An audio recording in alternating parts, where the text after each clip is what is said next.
Welcome back to the FM Garage. In this episode of our Stage 1 Turbo Kit installation, we will be showing you how to trim the plastic under tray and the mouth for your bumper cover.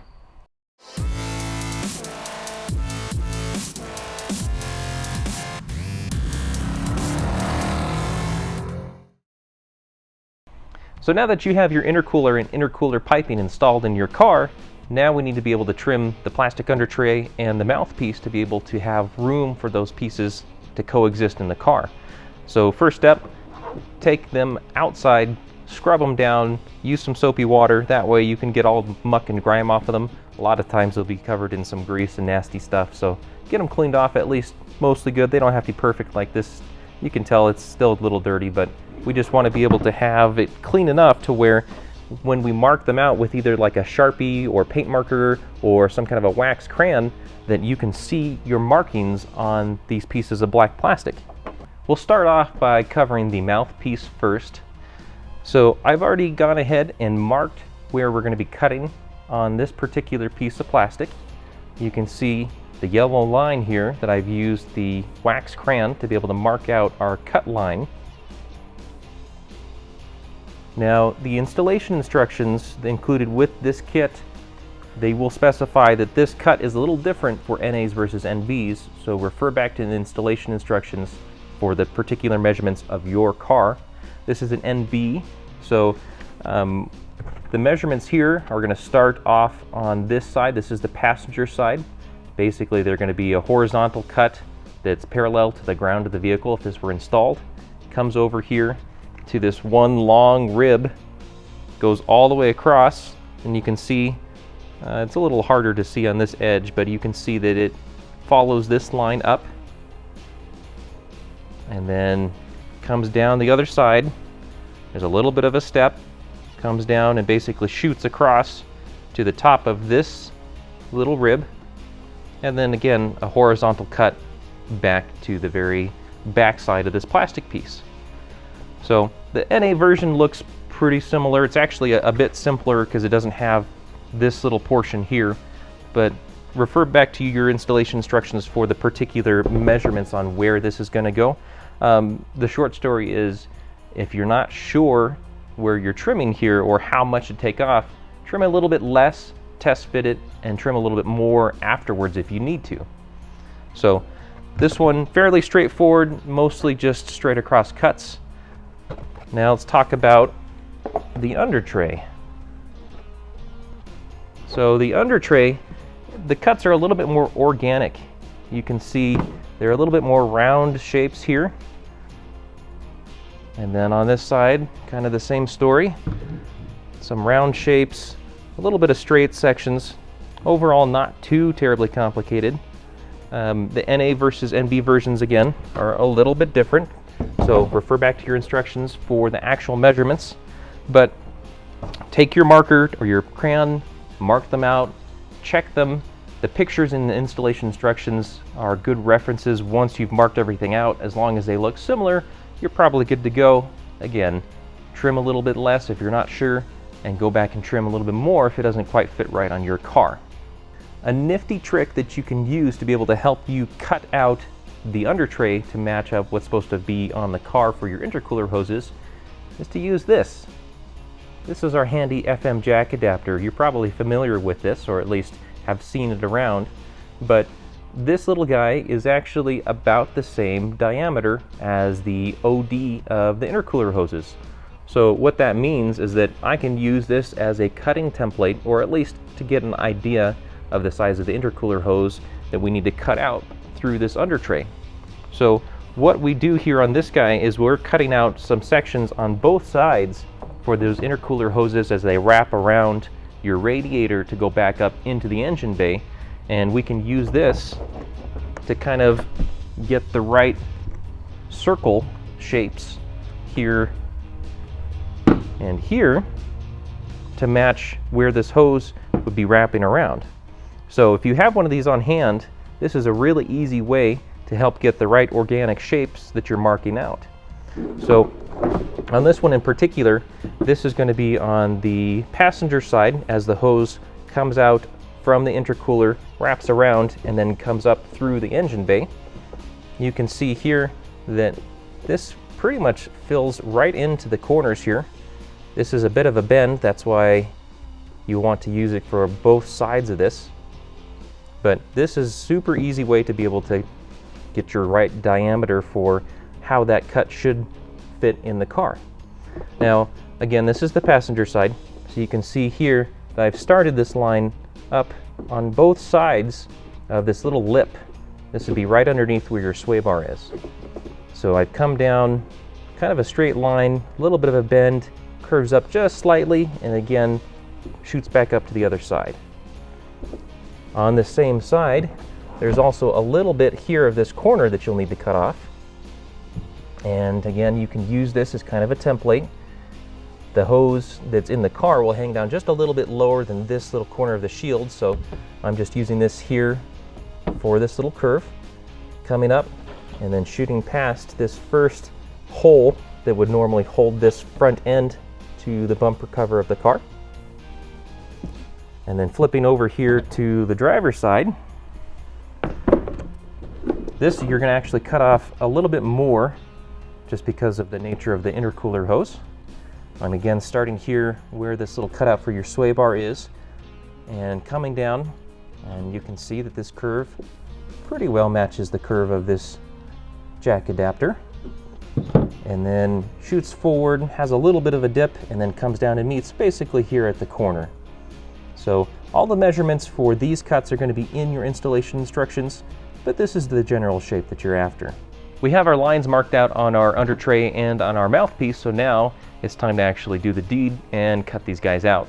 So there are two very easy options for most people to be able to do this. If you have an air compressor, you can use a little pneumatic saw like this one, or if you don't have access to an air compressor and you have a good set of tin snips, this is another good alternative. So this is just an ABS style or polypropylene style plastic, so it is going to be fairly stiff. Normal scissors aren't going to cut it. You will need something a little bit more heavy duty like one of these two options, but these guys work really well, and really for maneuverability this is a pretty good option for most everybody. So that's what we're going to be using today, since it's a very simple, easy tool to use, and we'll put this guy aside for now. So let's go ahead and we'll start cutting here on the driver's side of our under tray. I'm just going to follow this line that we talked about earlier and simply cut it out.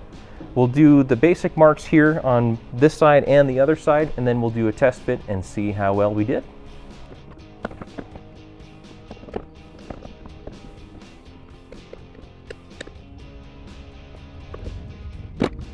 There we go. That's one side.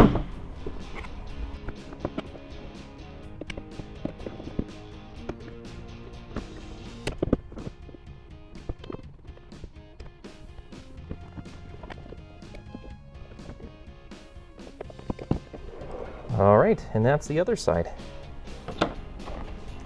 So I'm not going to worry about cleaning this up too much. There's a little bit of some rough edges on the front end here and along this edge, just because it can be a little awkward using something like a straight set of shears to be able to cut some round curves. But let's do a test fit first. Once we get it to where we like it, then I can come back through with a little bit of a rough file or a rasp, and I can just clean up these edges a little bit. So let's test fit on the car and see how well we did. Now this side is going to be a little bit tricky, especially if your NB has these splash guards. You'll need to kind of maneuver them a little bit. NAs will have a little bit easier time here since you don't have these. But we're just going to maneuver this piece into position just to see how well we did. Also, on this front piece here, you can kind of bend it up into position, or if you find it easier to undo this intercooler hose temporarily, so that way you can push it up into place and then put the hose back on. Whatever works for you.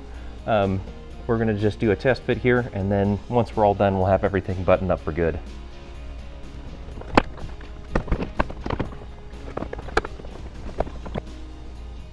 The under tray is roughly in position now that I've got it fed up in between the sway bar and all of the plastic other pieces that are here on this NB. I'm going to also put in these two screws up here on this side and the other side, just so that way I can get a more realistic viewpoint of what this is going to look like with all the other fitment between the intercooler piping.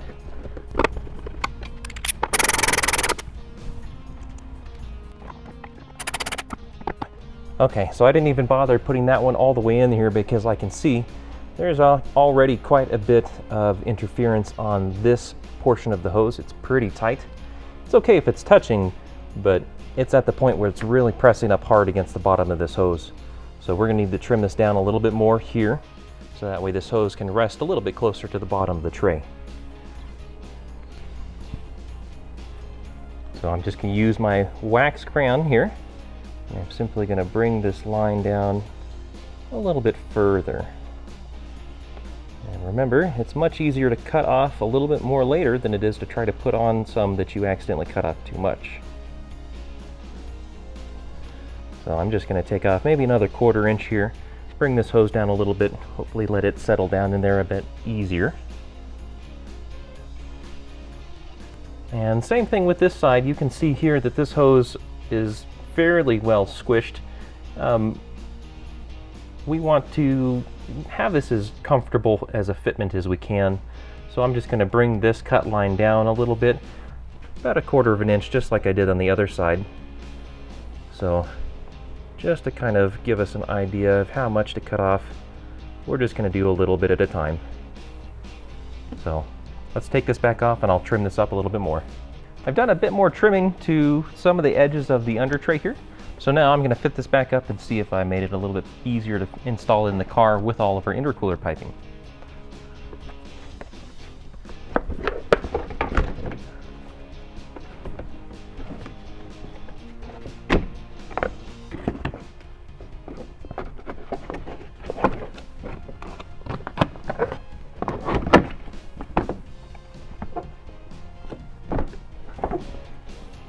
There we go, that's looking quite a bit better already. So let's go ahead and loosely put in those 2 screws just to pull it up into position. All right, so now I have just a little bit of clearance all the way around here, and I don't have any real strain on the hose. So this is looking really nice. I still have to put this bolt in up here to get that all fitted up properly, but I think that we're just about there on this side. Let's go check out the driver's side. All right, I'm much happier with that. You can see here the hose isn't anywhere near as pinched. It's touching, but it's really only just touching. So I'll probably clean up some of the edges here just a little bit, but overall I think that this is a good fitment for what we're looking to do. You can also see, since we're here, I've added a few little cut pieces of hose just to protect it from some of the harsh edges, like the sway bar bracket here, or even this isn't a sharp edge, but just against this metal piece. And these are just pieces of hose that I had laying around. Doesn't have to be anything fancy, but this is always one of those better safe than sorry things. If you think that there might be a rubbing issue, go ahead and add a little section of cut hose. Now to cut the mouthpiece, so that way we can have fitment just right in front of the intercooler. So as I mentioned earlier, we're going to use a set of these tin snips, and I'm just going to follow the lines that I pointed out earlier, and we'll take this pathway first, and if we need to trim any more off, then we'll do a test fit, find out what we need to trim up, and then come back and address that afterwards. So let's get into it. I'm going to start here on the passenger side.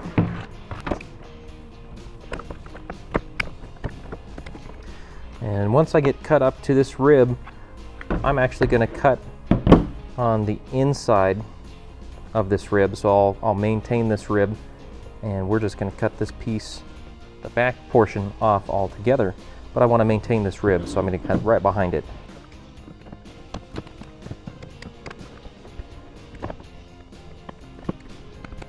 So if you get to a point where it's difficult to make the cuts because of the way that your blade is positioned for your snippers, you can obviously also start from the other end. I'm going to do that because I've kind of run into a bit of a bind here on this side. So we're going to follow these lines on this end, just like we did the other side.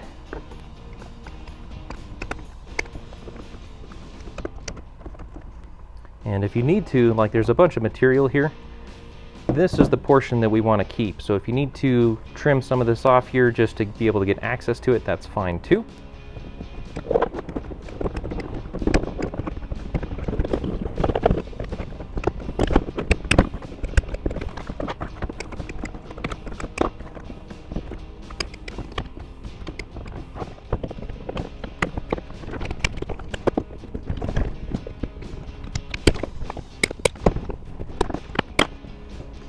There we go. I had to take this section in a few different chunks just because there's so many odd angles to get around with your tin snips.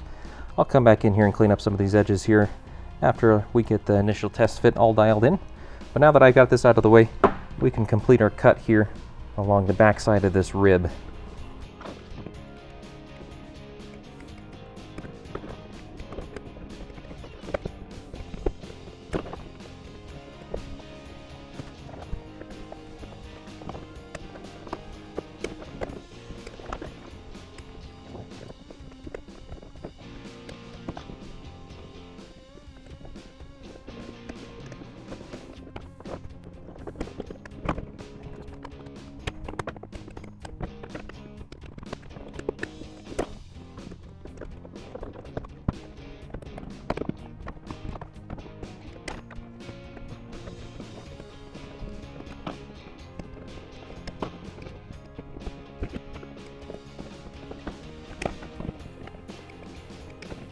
All right, we've got the rough shape hacked out of this piece.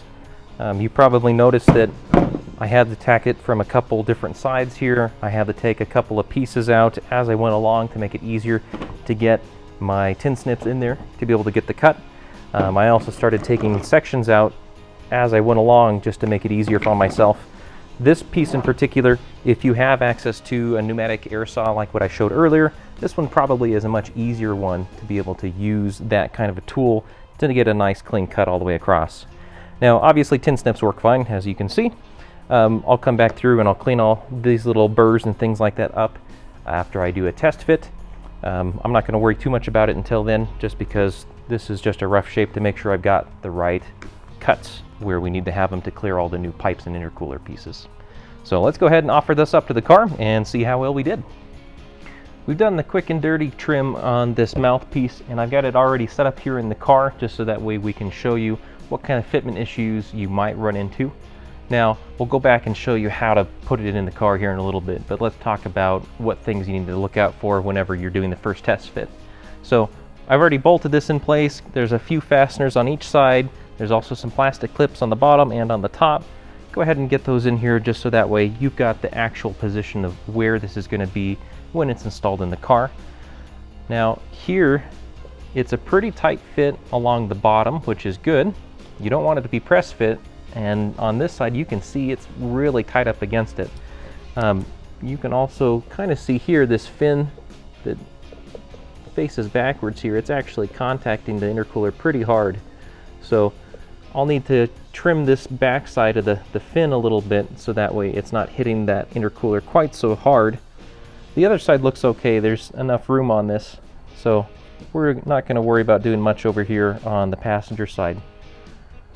Now because this is pushing against the intercooler here, you're going to see on the back side here in just a second that there's actually more interference on the back side because of this.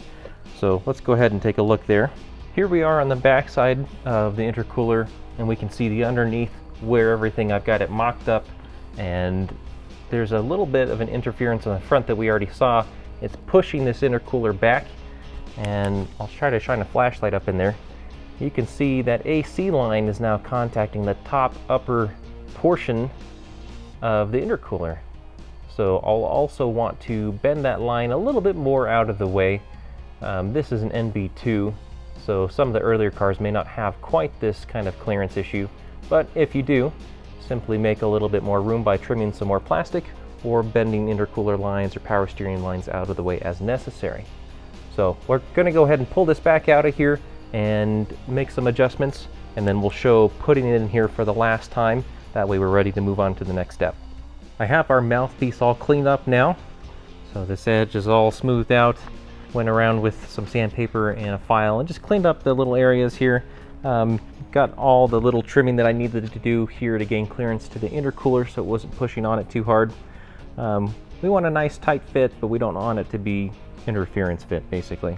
So now that this is all cleaned up, I'm going to show you how to put it back in the car. Bear in mind this is an NB2, so if you have an earlier Miata, then installation will be a little bit different, probably a little bit easier. If you're working on an NB2 like this one, this is probably a good opportunity to work on your favorite four-letter word, or words. But let's go ahead and we'll throw this in here, and then we can fit the intercooler up in for the last time. Not everybody will need to have taken the intercooler out. Again, NAs and some of the NB1s are a little bit easier to fit, but if you need to, take the intercooler out while you're doing this test fit. So basically, this needs to go in from the backside, from underneath, and it goes in place right about here. Now, there are a couple of fasteners, some plastic bits, and some M6 hardware here. So these are going to be for the sides, these are for the top where it connects here to the body. So let's go ahead and throw these in there, get it in position.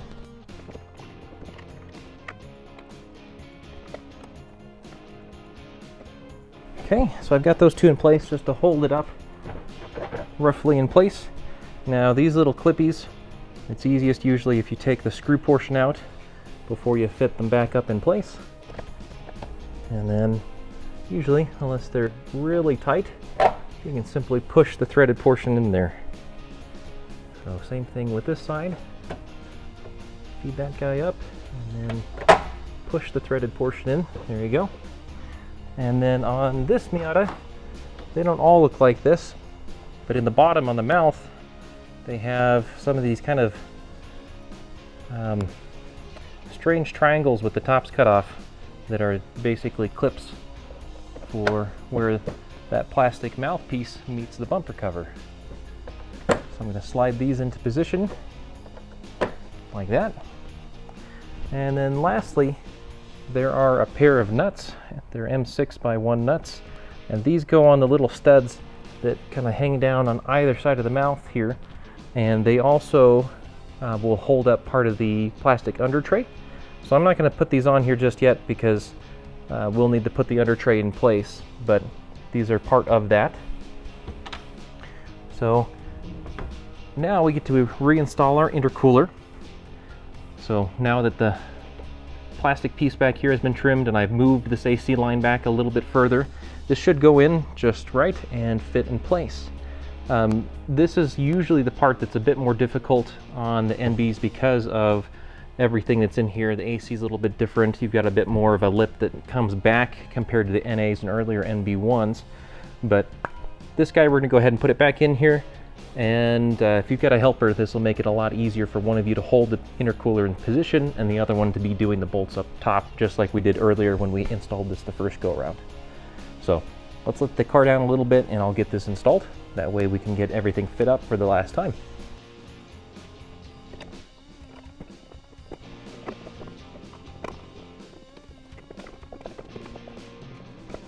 Okay, so it's loosely in position. By now you should be a pro at getting the intercooler in and out, but you can see here along the front of the intercooler that now it's a little bit of wiggle room. I don't have the intercooler hoses on just yet, but now it's flush all the way across the front, which is more or less the goal.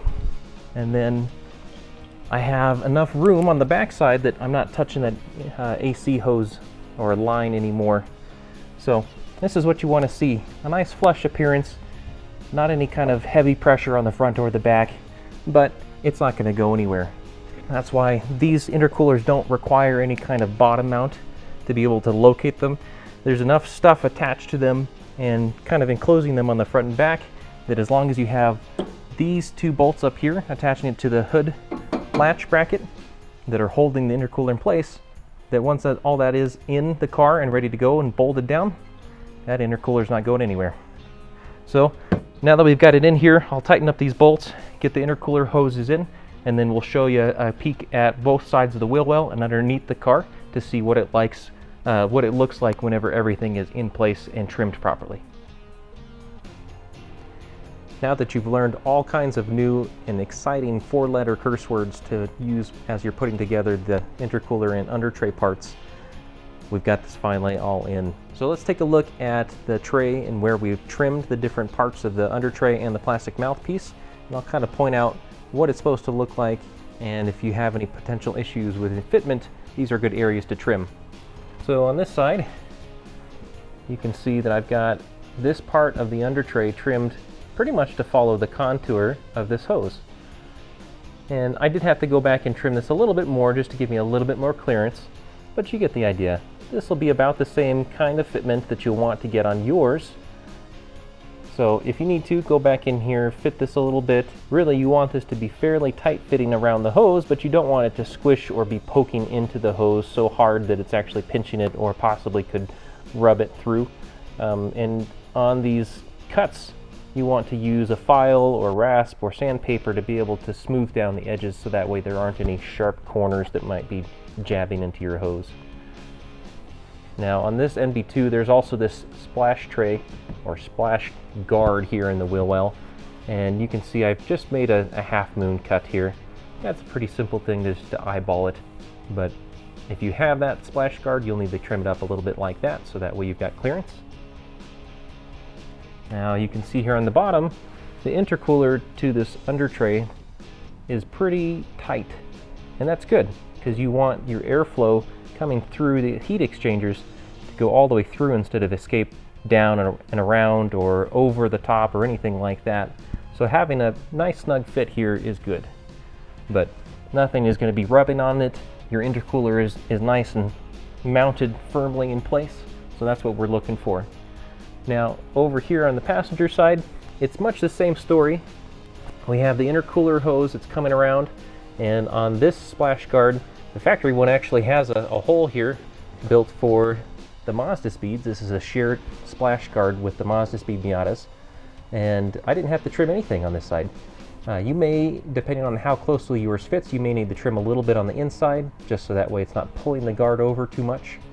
But in this case, I got away without having to do any cutting on that part. This one, you can see the kind of teardrop shape that's cut out of this to allow this intercooler hose to fit through underneath the sway bar. I did have to go back through and trim it up just a little bit more, so that way it wasn't pinching it or squishing it unnecessarily. But now that it's in place, everything fits nice and snug, but the hose isn't squished or anything like that. So that's what we're after. If you find that as you're cutting your under tray that it's just terribly warped, or you can't get it to fit right and you can't get the bolt holes to line up or anything like that, it's probably time for a new under tray. So if in doubt, grab a new under tray. That way everything is nice, easy to draw your shapes on using a marker or the wax pen. But these guys, if you cut it out just to get your shapes right on the old dingy one, you can transfer those cuts with some masking tape and a pen onto the new ones if you want to get a newer, nicer, better fitting one later on. So that's it for this. We've got the under tray and the mouthpiece installed in the car. It's all trimmed up nicely. So we'll take this off one more time, because when we go for the first drive and we come back, we'll want to be able to look underneath the engine bay here and check to make sure that we don't have any leaks or drips or anything like that, or that anything's come loose. So we'll leave it off after we have confirmed after the first drive that everything's good to go. Then we'll bolt it up one last time, and that'll be it. Thanks again for joining us for another episode of our Stage 1 Turbo Kit installation series. In the next episode, we will cover some of the vacuum hose routing, some wiring, some setting up the ignition timing for the new turbo, as well as wiring in our Voodoo box to be able to piggyback off the stock ECU.